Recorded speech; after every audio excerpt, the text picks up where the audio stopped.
A mission recognizing National Hunger and Homelessness Awareness Week by talking about the problems in our community and discussing possible solutions. The mission hosting their 5th town hall tonight at Ground Zero Blues Club in Biloxi. This town hall focused on solutions to help the homeless population. One topic up for discussion was transitional housing. The organization already has a prototype for a tiny home built by Gulfport High School's STEM class that could be used as a shelter.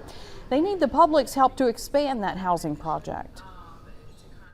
We're looking at actually actions where we're having people send postcards to elected officials to say we really want a shelter, we want either a tiny home village or an overnight shelter, but we need to do something for our unsheltered friends now. Also up for discussion at tonight's town hall was future event efforts over the next few months to help and honor the homeless population.